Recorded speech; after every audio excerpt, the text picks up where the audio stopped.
other thing, and I think this is, to me, the most compelling explanation of what's going on in incubation, is that our mind is sort of forgetting all of the old wrong answers.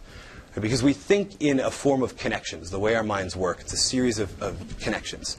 And sometimes the connections that we have been down are easier to go down in the past. Right? So if you've ever tried to work on a really hard problem and you end up with the same wrong answer multiple times, you've experienced this.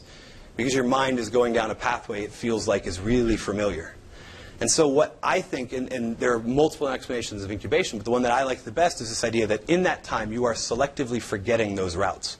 Because your mind is taking none of those routes, which means when we return to the problem, all of the possible connections are, again, more open to us. We're not going to sort of slide down to that way.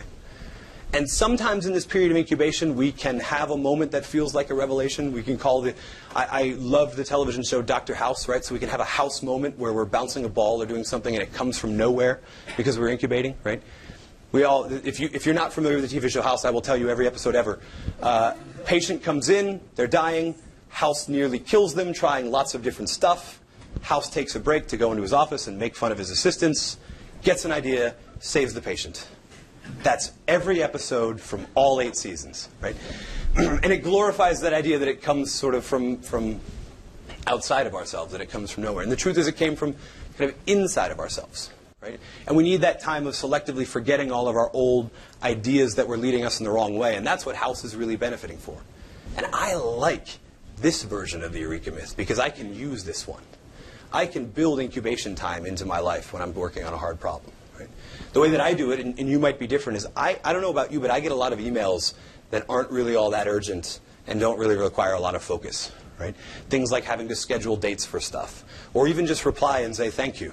Right? Even though I hate every time I get an email that just says thank you, but I still feel obliged to send it. So I can attack those emails in my incubation time. I'm working on a new article. I'm working on a book proposal. I'm working on designing sort of a new lecture. And when I get stuck, I turn to sort of my long file of emails that are not urgent or important. And I work my way through them for a little while, and then I return, which allows me to sort of stay productive but also incubate.